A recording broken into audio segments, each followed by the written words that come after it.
Hello friends, ఈరోజు మన ఛానల్లో పంచతంత్ర కథల గురించి చెప్పుకుందాం. పూర్వం గంగానది తీరాన గల పాటలీపుత్రం అనే పట్టణాన్ని సుదర్శనుడు అనే రాజు పరిపాలించేవాడు. అతనికి ముగ్గురు కుమారులు. ఆ ముగ్గురికి చదువు మీద శ్రద్ధ లేదు. ఎప్పుడూ ఆటపాటలతోనే కాలం గడుపుతూ మూర్ఖులైపోయారు. కొడుకులు ఇలా కావడానికి కారణం సుదర్శనునికి ఎంతో బాధ కలిగించింది. సుదర్శనుడు నా కుమారులకు విద్య నేర్పక మూర్ఖులయ్యారు. ఈ తప్పు నాదే అనుకున్నాడు సుదర్శనుడు ఆ తర్వాత విష్ణు శర్మ అనే పండితుణ్ణి పిలిపించాడు. పండితారాధ్య, నా కుమారులు విద్య నేర్చుకోక మూర్ఖులుగా తయారయ్యారు. వారికి విద్యాబుద్ధులు నేర్పాలి. మంచి నడవడి, లోకజ్ఞానం కలవారిగా తీర్చిదిద్దాలి. అలా చేయగలరా మీరు అని ప్రశ్నించాడు సుదర్శనుడు. మహారాజా, అదెంత పని? తమ కుమారులను నీతిమంతులుగా చేయడం కష్టం కాదు. రత్నం ఎంత గొప్పదైనా సానపెట్టకుండా ప్రకాశించదు. బాలుడు ఎలాంటి వాడైనా తగిన శిక్షణ లేకపోతే రాణించడు. కనుక నేను 6 నెలలలో నీ కుమారులకు తగిన విద్యాబుద్ధులు నేర్పి మీకు అప్పగిస్తాను అన్నాడు విష్ణుశర్మ.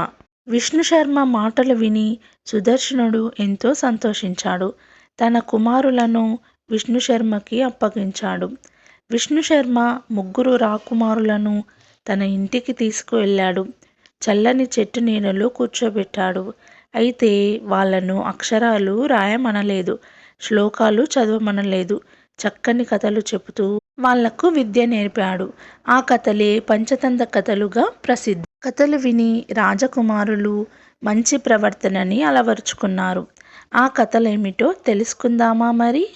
ఇందులో మొదటిది మిత్రలాభం అనే కథ గురించి ఈరోజు మనం చెప్పుకుందాం. విష్ణు శర్మ రాకుమారులతో ఇలా సంభాషణ ప్రారంభించాడు. రాకుములారా, ఏ సాధనా సంపత్తి లేకపోయినా బుద్ధిమంతులు పరస్పర స్నేహంతో మేలు పొందుతారు.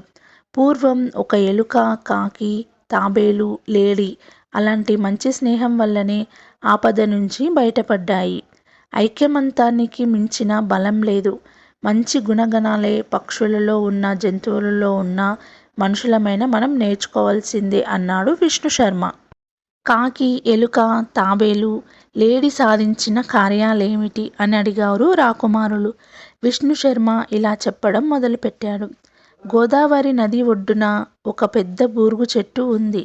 ఎక్కడెక్కడి నుంచో వచ్చిన పక్షులు ఆ చెట్టు మీద విశ్రాంతి తీసుకుంటూ ఉంటాయి. అలా ఆ చెట్టు మీద విశ్రమించిన లఘు పతనకమనే కాకి పొద్దున్నే లేచి యముడిలా తిరుగుతున్న కిరాతకుణ్ణి చూసింది. పొద్దున్నే లేచి వీడి ముఖం చూచాను, ఏమి కీడు కలుగుతుందో, ఆలస్యం చేయకుండా ఈ ప్రదేశాన్ని విడిచిపెట్టాలి అనుకుంది కాకి. ఆ సమయంలో కిరాతకుడు ఆ చెట్టు దగ్గర నూకలు చల్లి వలపన్ని దగ్గరలో ఉన్న పొదలో దాక్కున్నాడు. అప్పుడే చిత్రగ్రీవుడనే పావురం ఆకాశంలో ఎగురుతూ నేల నూకలు చూసి తోటి పావురాలతో, నిర్జనమైన ఈ అడవిలోకి నూకలు ఎలా వచ్చాయి? మనం నూకలకు ఆశపడరాదు. వెనుక ఒకడు కంకణం కోసం ఆశపడి పులి నోట పడి చనిపోయాడు అంటూ ఆ కథ చెప్పసాగింది. పులి బ్రాహ్మణుడు. ఒక చెరువులో స్నానం చేసి ముసలి పులి గట్టున నిలబడింది. ఆ దారిని వెళుతున్న బ్రాహ్మణునితో, బాటసారి, ఇదిగో బంగారు కంకణం, దీనిని తీసుకో అంది. బ్రాహ్మణునికి ఆశ కలిగింది. అయినా నువ్వు క్రూరముగానివి కదా, నిన్ను ఎలా నమ్మడం అన్నాడు ఆ బ్రాహ్మణుడు. అయ్యా, నేను వయసులో ఉండగా ఎన్నో ఆవులను, మనుషులను తిని మహాపాపం చేశాను. తర్వాత ఒక పుణ్యాత్ముడు ఇకనైనా సత్కార్యాలు చేస్తే మంచిది అని బోధించాడు నాకు. అప్పటి నుంచి పాపాలు చేయడం మాని మంచి పనులు చేస్తున్నాను. నువ్వు పేదవాడివి కాబట్టి ఈ కంకణం నీకు దానం చేయాలనుకున్నాను. చెరువులో స్నానం చేసి వచ్చి ఈ కంకణం తీసుకో. కాటికి కాలు చాపుకున్న నన్ను చూసి భయపడతావెందుకు అంది పులి. ఆ మాటలు నమ్మి పేరాశతో ఆ బ్రాహ్మణుడు స్నానం చేయడానికి చెరువులో దిగాడు. దిగగానే బురదలో కూరుకుపోయాడు. అయ్యో, బురదలో దిగపడిపోయావా? ఎంత పని జరిగింది? భయపడకు, నేను నిన్ను పైకి తెస్తాను అంటూ పులి బ్రాహ్మణుని వద్దకు వెళ్ళి ఒడ్డుకు లాక్కొని వచ్చి భక్షించింది. దురాశ దుఃఖానికే కాదు, ఒక్కోసారి దుర్మరణానికి కూడా కారణమవుతుంది. మనం ఆ నూకలకు ఆశపడి నేల మీద దిగడం జరిగితే అది మనకు హానికరం అంటూ తన కథ ముగించింది చిత్రగ్రీవుడని పావురం. ఆ మాటలు విని ఒక ముసలి పావురం పక్కన నవ్వింది. ఇబ్బందులు వచ్చినప్పుడు నాలాంటి పెద్దవారి మాట వినాలి. ఏవో అనుమానాలతో నోటి దగ్గర కూడు పోగొట్టుకోవడం వివేకమా అంది. రండి, నూకలు తిని వెళదాం అని ముసలి పావురం అనగానే పావురాలన్నీ నేల మీద వాలాయి. వెంటనే పావురాలన్నీ వలలో చిక్కుకున్నాయి. అందుకు కారణమైన ముసలి పావురాన్ని దూషించాయి. ఎవడు బుద్ధిమంతుడో వాడు పెద్ద కాని వయసు ముదిరినంత మాత్రాన పెద్ద కాడు. ఆపద వచ్చినప్పుడు తప్పించుకునే మార్గం చూడాలి. కానీ ఒకరినొకరు నిందించుకోవడం వల్ల ప్రయోజనం ఏమిటి? ఇప్పుడు నాకొక ఉపాయం తోస్తున్నది. మనమంతా ఒక్కసారిగా వల ఎత్తుకు పోయి ఎగిరిపోదాం. ఐకమత్యంతో ఏ పని అయినా సాధించవచ్చు. గడ్డి పరకలు ఒకటై ఏనుగును బంధించడం లేదా అన్నాడు చిత్రగ్రీవుడు అనే పావురం. చిత్రగ్రీవుడు ఆలోచన విని పావురాలన్నీ సంతోషించాయి. ఒక్కసారిగా వలతో సహా ఆకాశంలోకి లేచాయి. పొదల చాటున ఉన్న కిరాతకుడు ఆ దృశ్యం చూసి ఆశ్చర్యపోయి అవి వెళుతున్న వైపు పరుగు తీశాడు. ఇదంతా చూసిన లఘుపతనకుడు అనే కాకి ఇంకేం జరుగుతుందో చూడాలని పావురాలని వెంబడించాడు. ఇలా ఎంత దూరం ఎగరాలి, బయటపడే మార్గం ఆలోచించాలి అనుకున్నాయి పావురాలు. అప్పుడు చిత్రగ్రీవుడు అడవిలో ఉన్న ఒక చెట్టు చూపి, మిత్రమా, మనం ఇక్కడ వాలుదాం. ఈ చెట్టు కింద ఉండే హిరణ్యకుడనే ఎలుక నా స్నేహితుడు, మనకు తప్పకుండా సహాయపడతాడు అన్నాడు. కింద వాలుతున్న పావురాల గుంపును చూసి కలుగులోకి వెళ్ళిపోయాడు హిరణ్యకుడు. హిరణ్యక, మేము నీ స్నేహితులం. నేను నీ చిన్ననాటి స్నేహితుడైన చిత్రగ్రీవుడను. నీ సహాయం కోసం వచ్చాము అన్నాడు చిత్రగ్రీవుడు. హిరణ్యకుడు తన మిత్రుడైన చిత్రగ్రీవుడు అతని సహచరులు వలలో చిక్కుకొని ఉండడం చూసి అది ఎలా జరిగింది అంటూ ముందు చిత్రగ్రీవుని చెంతకు వచ్చి వల కొరకడం ప్రారంభించాడు. ముందు నా సహచరులను తప్పించు, ఆ తర్వాత నన్ను తప్పిద్దువు గాని అన్నాడు చిత్రగ్రీవుడు. ఈ వల తాళ్ళన్నీ కొరికే శక్తి నాకు లేదు. ముందు నిన్ను విడిపించి ఆ తర్వాత శక్తి ఉంటే వారిని విడిపిస్తా అన్నాడు హిరణ్యకుడు. నీ శక్తి మేరకు సహాయం చేయవచ్చు, కానీ ముందు వీరిని విడిపించు అన్నాడు చిత్రగ్రీవుడు.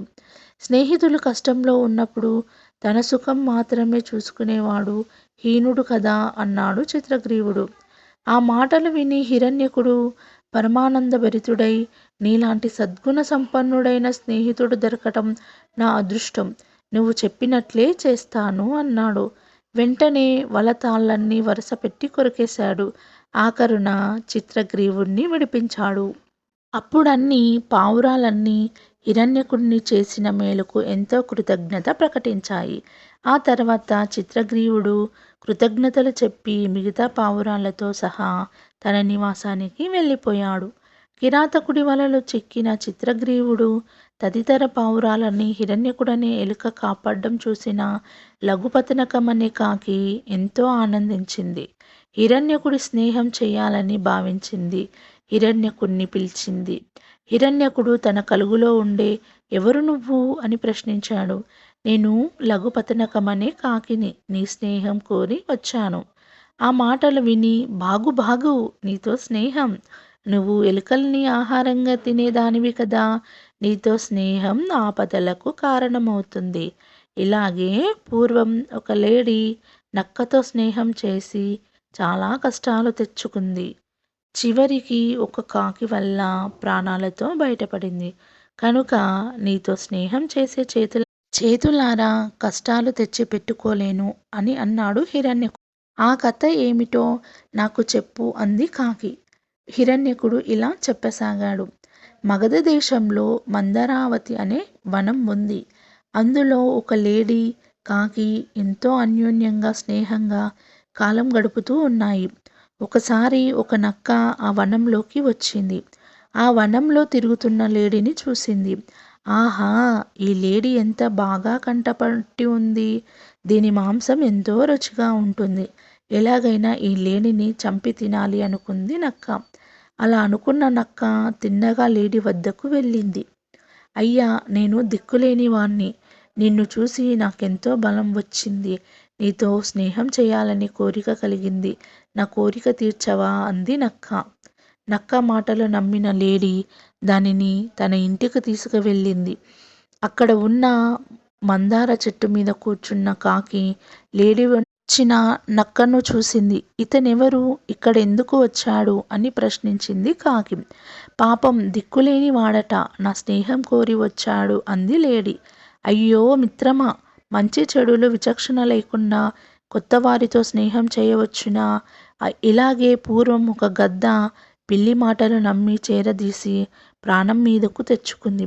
ఆ కథ చెబుతా విను అంటూ కాకి చెప్పసాగింది. ఓకే ఫ్రెండ్స్, ఆ కథ ఏంటో మనం రేపు చెప్పుకుందాం మరి. Bye friends.